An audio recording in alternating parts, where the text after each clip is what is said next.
तुम्हारा मैंने मान लिया तनका।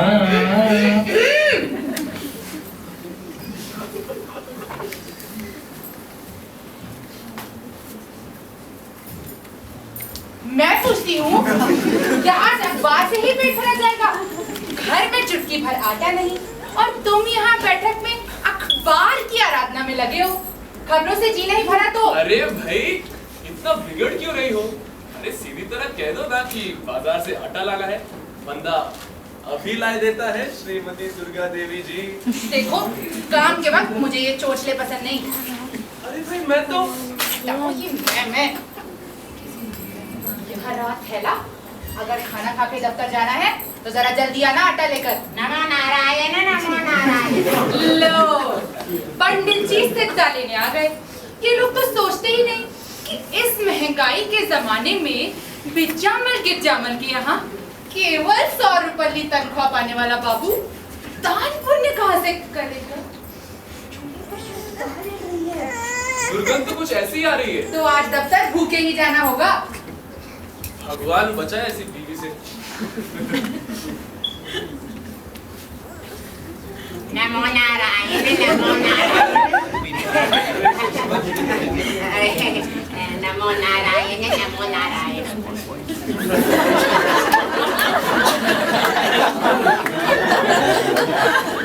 नमो नारायण नमो नारायण। लगता है आज बहूजी से फिर से कुछ। जी आप तो उनके स्वभाव से परिचित ही हैं। खैर मुझे जरा बाजार से आटा लाना है, आप जल्दी बताइए कुंडली से क्या पता चला? यही तो बताने आया हूँ। ये लीजिए आपकी जन्म पत्री। पंडित जी जन्मपति लेकर मैं क्या करूं? अरे आप बताइए कि। बताता हूँ। आपका नाम है ना? जी इस हिसाब से आपकी राशि सिंह हुई। जी मेरी राशि सिंह हो या बकरी इससे मुझे कोई समस्या नहीं। अरे आप मुझे बताइए कि। हाँ।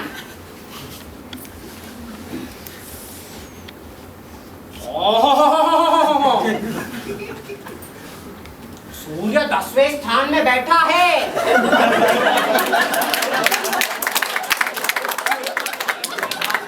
इसका सूचक है। तो इसका मतलब मेरा काम बन जाएगा ना? निश्चय आप तुरंत अपने मन की कर डालिए। हाँ हाँ वो तो मैंने चुपचाप जैसा कि मैंने आपको बताया था। हाँ हाँ आपने बताया था कि अपने का विज्ञापन ये रखा है, अवश्य कहीं से उत्तर आ जाएगा। लेकिन मैं सोचता हूँ। क्या क्या पंडित जी? क्या आप उन्हें छोड़ सकेंगे? मेरा मतलब है। हाँ मैं समझ गया पंडित जी, आप तो उन्हें जानते ही हैं, अब उनसे मेरा निभाव नहीं हो सकता। अपने जीवन को सुखी बनाने के लिए मुझे कहीं और। आप ये निश्चित जानिए नया संबंध आपके लिए शुभ होगा। आप देर न कीजिए। मेरी तरफ से तो कोई देरी नहीं। अखबार में विज्ञापन दे रखा है और शायद दुर्गा आ रही है। उसने मुझे बाजार से आटा लाने को कहा था और मैं यहाँ। घर में आटा नहीं? ओहो तो आज सीधा भी नहीं मिलेगा। अच्छा भाई मैं चलता हूँ, आप जाइए बाजार से आटा ले जाइए, बहू जी रुष्ट हो जाएगी। नमो नारायण नमो नारायण। कहाँ जा रहे हैं पंडित जी? इनके नए संबंध का मुहूर्त तो बताते जाइए। ये आप क्या कह रही हैं बहू जी? वह तो क्या लगा रखी है दरवाजे के पीछे से? मैंने सब सुन लिया है। दुर्गा तुम्हें ये बहुत बुरी आदत है, जासूसों की तरह। तो शायद मेरी इस बुरी आदत के कारण तुम दूसरी शादी करने की तैयारी कर रहे हो। दूसरी शादी?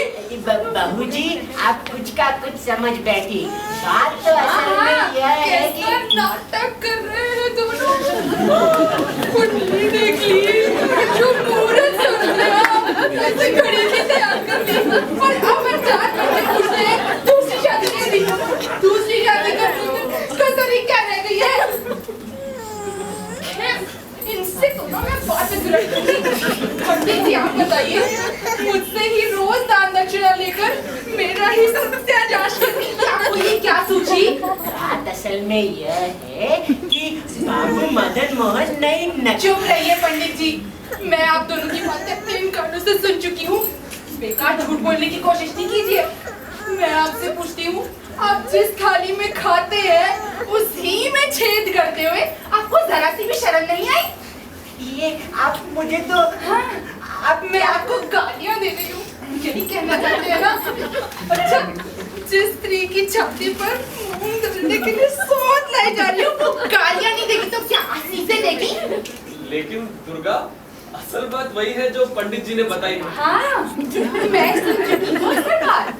मेरे साथ तुम्हारा निभाव नहीं हो सकता। अपने जीवन को सुखी बनाने के लिए तुम्हें कहीं और संबंध जोड़ना ही है। अखबार में विज्ञापन देने का आज होकर जवाब आने वाला होगा। गलत अर्थ लगाया है। अरे मैं विज्जामल की यहाँ की नौकरी छोड़कर कोई अधिक वेतन वाली नौकरी ढूंढ रहा हूँ। इसी वजह से मैंने अखबार में विज्ञापन दिया था। अब मेरी मनोकामना पूरी होगी या नहीं, यह जानने के लिए पंडित जी को अपनी जन्मपत्री दिखाई दी। मैं कोई पति के पाँव की जूती नहीं हूँ कि जब जी चाहा तो पहन दी और जब जी चाहा तो उतार के फेंक दी। मैं तुमसे पूछती हूँ, तुम्हें दूसरी शादी का शौक जराया आखिर कैसे? मुझ में क्या दोष है? लूली हूँ, लंगड़ी हूँ, अंधी हूँ, काली हूँ क्या? बदसूरत हूँ। ठहरिए पंडित, इस तरह आँख बजाकर यहाँ से खिसकने की कोशिश ना कीजिए। बाबूजी, वह तो बात असल में यह है कि बाबू मदन मोहन... दोष आपका नहीं है, दोष इन्हीं का है। बुलाए तो नहीं होगा। दूसरी शादी का षड्यंत्र रचने के लिए आप जा सकते हैं, लेकिन आप फिर कभी इस घर में कदम नहीं रख सकते। पंडित जी, कान खोल के सुन लीजिए, आज से आपकी सारी दान दक्षिणा बंद, सीधा बंद। बाबूजी, भगवान आपका भला करे। नमो नारायण, नमो नारायण। अच्छा, ये मुआ पंडित तो गया, अब जरा तुमसे सुलट लूं। मैं आटा ले आता हूँ। आटा तो अब नई घरवाली के आने पर ही लाना। वही आटा खुलवाएगी और तुम्हें दफ्तर भेजेगी। दुर्गा, तुम अपनी ही कहती जाओगी या मेरी भी कुछ सुनोगी? अब मैं कुछ और नहीं सुनूंगी। अब तो मैं देखूंगी कि कैसे तुम 100 रुपये में दो बीवियों का घर चलाते हो। विज्जामल के यहाँ महीना भर लोहा कूटने से 100 रुपये ही तो मिलते हैं ना। क्या जुल्म कर रही हो दुर्गा? टाइपिस्ट की नौकरी को लोहा कूटना बताती हो? तुम्हारी नई होने वाली बीवी के घर का कोई आदमी यहाँ नहीं सुन रहा। विज्ञापन में तुमने अपनी योग्यता, नौकरी, आमदनी और उम्र के बारे में जो झूठा ब्यौरा दिया होगा, लड़की वाले उसी को सही मानेंगे। तो विज्ञापन अखबार में छपाए क्या? हाँ, विज्ञापन जरूर देख लो। अब मेरी बात तो तुम सुनोगी नहीं। विज्ञापन से तुम्हें अपने आप सच्चाई मालूम हो जाएगी।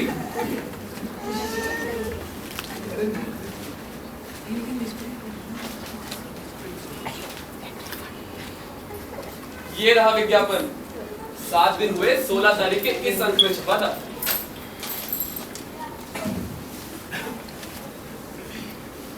नौकरी चाहिए एक योग्य तथा अनुभवी टाइपिस्ट को जो शॉर्ट हैंड भी जानता है। आजकल एक प्रसिद्ध फर्म में काम कर रहा है। अधिक वेतन के लिए परिवर्तन चाहता है। पत्र व्यवहार के लिए पता बॉक्स नंबर 3111 मार्फत नेशनल पत्रिका। हाँ, पर ये कैसे मान लूं कि यह विज्ञापन तुम्हारा ही दिया हुआ है? इसमें तुम्हारा नाम तो कहीं नहीं लिखा। देवी जी, अखबारों की आवश्यकता के स्तंभ में जो नौकरी, शादी ब्याह, कामकाज संबंधी जो विज्ञापन छपते हैं उनमें बॉक्स नंबर ही दिया जाता है ताकि विज्ञापन देने वाले का नाम गुप्त रहे। अब बॉक्स नंबर के पते पर जो उत्तर आते हैं अखबार वालों ने इकट्ठा करके विज्ञापन दाता के पास भेज देते हैं। ये सब मैं समझती हूँ, लेकिन मैं ये कैसे मान लूं कि यह विज्ञापन तुम्हारा ही दिया हुआ है? मैं तुम्हें अखबार वालों की वो चिट्ठी दिखा देता हूँ जिसपे उन्होंने मुझे मेरा बॉक्स नंबर सूचित किया था।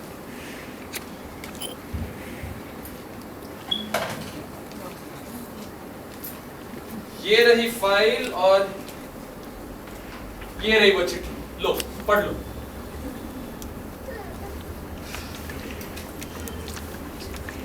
तो हमारा तुम्हारा छल पकड़ा गया। क्या कह रही हो? जरा गौर से देखो इस चिट्ठी की ओर। अखबार के मैनेजर ने इसमें बॉक्स नंबर 311 सूचित किया है, 3111 नहीं। ये क्या? मैंने पहले ध्यान से पढ़ा नहीं।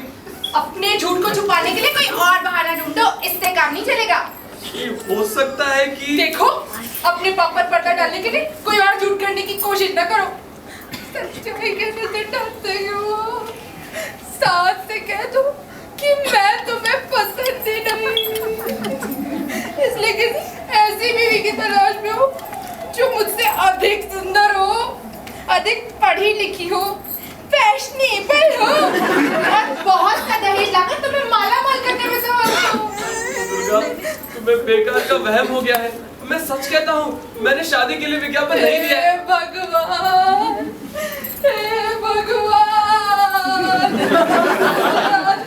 क्यों नहीं हो जिसे मैं अपना सर्वस्व समझती थी, कोई बेगाना हो गया। हे भगवान, मैं कैसे अपनी पत्नी को यकीन रहने दो अपना ये विज्ञापन। तुम्हारा असली रूप देख लिया है।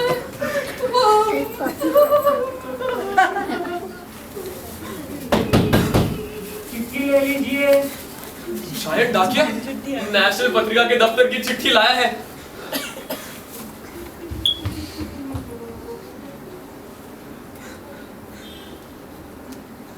मेरा अनुमान ठीक निकला। नेशनल पत्रिका के ही दफ्तर से चिट्ठी आई है। भगवान ने मेरी लाज रख ली। क्या ठीक मौके पर डाकिया पहुंचा है। इससे कहते हैं भगवान का चमत्कार। दुर्गा, दुर्गा, विज्ञापन के जवाब में जो चिट्ठियां आई है, नेशनल पत्रिका वालों ने लिफाफे में बंद करके मुझे सब भेज दी है। इनसे तुम्हें पता चल जाएगा कि मैंने विज्ञापन शादी के लिए नहीं, नौकरी के लिए दिया था। खोलो लिफाफा। ना, तुम ही खोलो। अब मैंने खोला तो तुम हाथ की सफाई बताने लगो। ये लो, जल्दी से खोल डालो, अभी सच्चाई मालूम हो जाती है।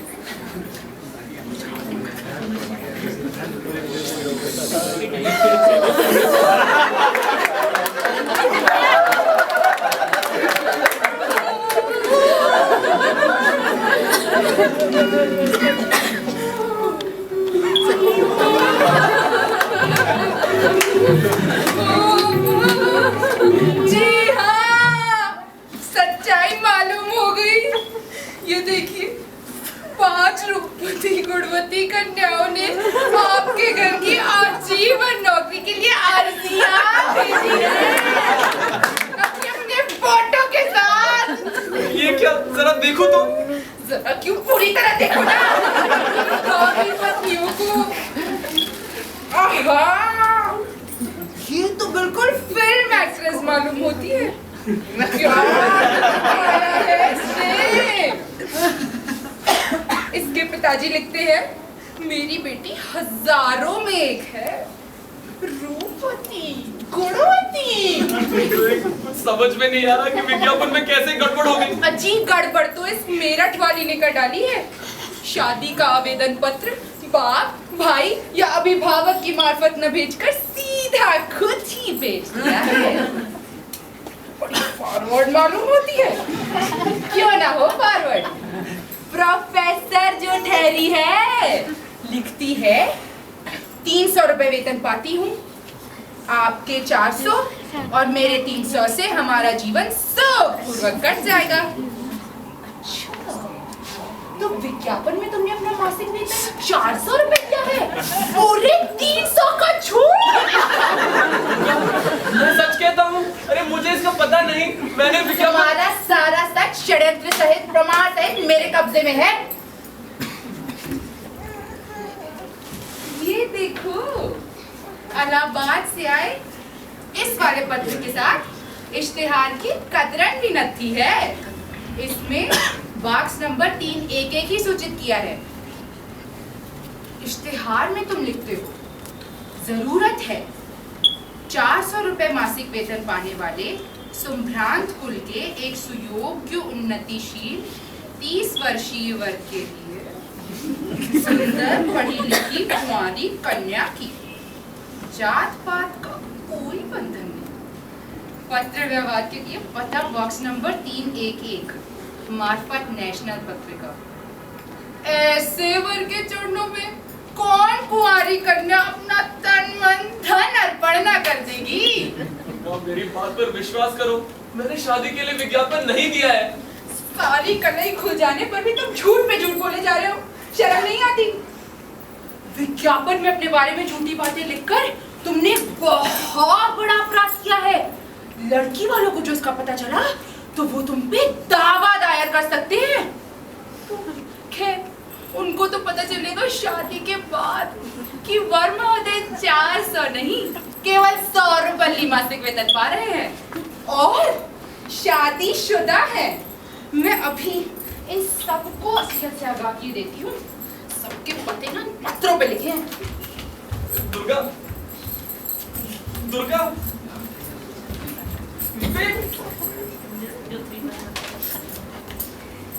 दुर्गा, ये क्या पागलपन कर रही हो? तुमने मेरे साथ जो छल किया है, मेरे जीवन को नष्ट करने के लिए जो षड्यंत्र रचा है, उसका जवाब यही पागलपन है। मैं कोई और औरतों की तरह बेज़बान गाय बकरी नहीं जो चुपचाप ये अत्याचार सहन कर लूं। मेरा रोम रोम प्रति हिस्सा की तुम दूसरी शादी नहीं कर सकते। मैं अभी लिखती हूँ। दुर्गा, तुम बेकार बात ना बढ़ाओ। अरे कह जो दिया कि तो क्या चुपचाप अपने ऊपर सौंध आने दूं? तुम मेरी तो सुनती नहीं, बस अपने ही आगे जा रही हो। तुम अपनी कर चुके, अब मेरी बारी है।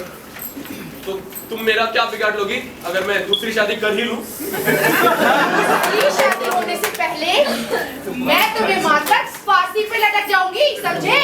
तो इससे पहले मैं ही तुम्हें ठिकाने ना लगा दूं। जरा हाथ लगा के लो, विज्ञापन पढ़कर किसी लड़की के घर वाले खुद ही चले आए हैं वर्जी के दर्शन करने। नहीं दुर्गा, देखो ऐसा नहीं हो सकता। खैर तुम जरा अंदर जाओ। अंदर क्यों जाऊं? तुम्हारा सारा छल कपट अब मुझे दुनिया को बताना ही होगा। भगवान के लिए। बाबू मदन मोहन जी। जी कहिए, क्या काम है? तुमसे अपनी लड़की का रिश्ता करने आई हैं। और क्या काम होगा? देखिए बहन जी, आप गलत समझ रही हैं। मैं नेशनल पत्रिका की विज्ञापन मैनेजर हूँ। अच्छी विज्ञापन मैनेजर है आप। तो फिर आप इनके लिए लड़कियों के और कोटे लाई होगी। नहीं बहन जी, हालांकि मैं अपनी दफ्तर की गलती की इनसे क्षमा मांगने आई हूँ। कौन सी गलती? हाँ जल्दी बतलाइए वरना। देखिए हुआ यूँ कि टाइपिस्ट की भूल से बॉक्स नंबर में गड़बड़ हो गई और इन्हें किसी दूसरे विज्ञापन की चिट्ठी भेज दी गई। हे भगवान, तेरा लाख लाख शुक्र है। क्या आप सच कह रही हैं? हाँ हाँ, इनका बॉक्स नंबर था 3111। हाँ, और इन्हें चिट्ठियाँ भेज दी गई 311 की। सुना दुर्गा?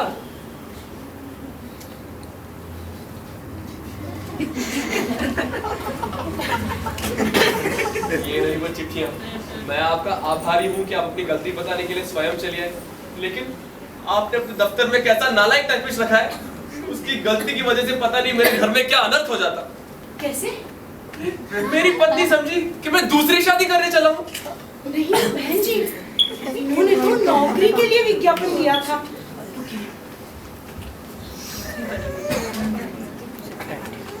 देखिए उसके उत्तर में ये चिट्ठी आई है। और वैसे मैंने अपने टाइपिस्ट को बर्खास्त कर दिया है। अगर आप चाहे तो 200 रुपए मासिक पे हमारे दफ्तर में काम पे आ सकते हैं। मुझे मंजूर है, मैं कल से काम शुरू कर दूँ। अरे आप आज इसे क्यों नहीं शुरू करते? आज मुझे घर में एक जरूरी काम है। क्या काम है? पंडित जी को बुलाकर तुम्हारे साथ दूसरी शादी करनी है। इससे पहले आपको हमारे अखबार में विज्ञापन देना होगा।